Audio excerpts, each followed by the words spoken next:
Hello mga palangga kong tunay, panibagong araw at panibagong kaganapan na naman ang aming buhay, ang ating pagsasamahan. Charis. Pasensya na nga mga palangga kung medyo maingay nga ang ating background for today's video dahil kaharap po nga itong aming ifan, gawa nga ng mainit kaya kailangan talaga na meron akong for today ganap nga mga langga. Matagal na nga itong aking video at ngayon ko nga lang siya may upload. Dahil kailangan na nga talaga na mambukan na ako dahil full storage na nga itong aking gallery.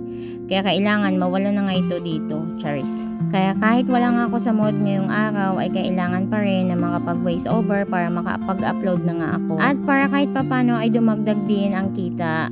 Alam nyo mga palangga, kumikita na nga ako sa aking pagbablog kaso nga lang ay tumigil nga ako at matagal na nga akong walang upload. Ang dami namang nakatambak na video nga dito kaso nga lang ay wala din talaga akong mood na mag voice over minsan. Ang mga nakaraan na na-upload ko nga mga langga ay nakaraan pa nga yun ng mga video namin. Sa kabilang bahay pa nga kami noon, yung last na bahay na inupahan namin. At ngayon naman ang inyong mapapanood ay nasa kabilang bahay din kami nito. O diba ang tagal na, last year pa yun mga langga. Lumipat kasi kami dito sa bahay na tinitirhan namin ngayon, which is yung sariling bahay na last November pa.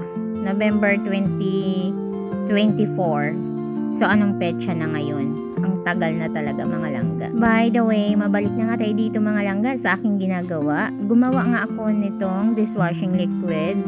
Dahil dito nakakatipid talaga ako ng aming panghugas sa aming mga plato, kaldero at iba pang mga hugasin. Alam ko mga langga na kayo rin ay gumagawa nitong dishwashing liquid. Sobrang tipid nga kapag gumawa ka nito. Isang pack nito ay makakagawa ka na ng 6 liters na ano.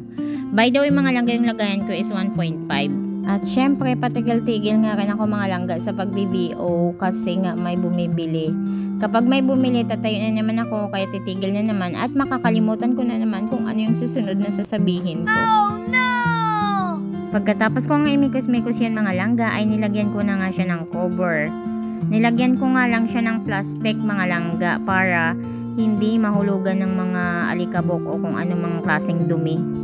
Charis. At saka nakagawa nga rin ako ng isa pang kulay, yung lemon. Ito ay nakalimutan ko na kung ano tawag dyan. Ang tagal na kasi nito. Basta blue at yellow yung aking ginawa mga langga. At ito na nga kinabukasan, ito na siya mga langga. Tatanggalin ko na nga ang kanyang plastic. Ayan yung cover niya. At ready na nga yan na isalin sa lagayan.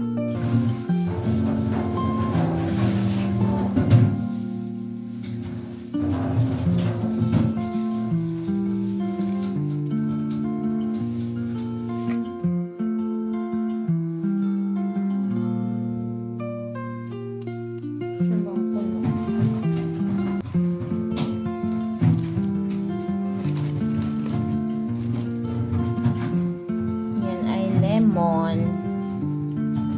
Meron ka bang lemon? Meron akong tequila. So ito na mga langga ang aking lagayan. Ayan yung mga naipon ko kapag umiinom kami ng soft drinks. Ayan, baka may magsasabi din naman dyan na ang dami kong naipong soft drinks. Lagi kami nagsusoft drinks. Ang tagal niya ng mga langga bago ko naipon yan ha. Wala lang, naichika ko lang. Baka kasi may magsabi. Charis. At yan na nga lahat mga langga ang aking nagawang dishwashing liquid namin. So matagal-tagal yan maubos mga langga. 12 na 1.5 nga yan at syempre yung 2 kalahati.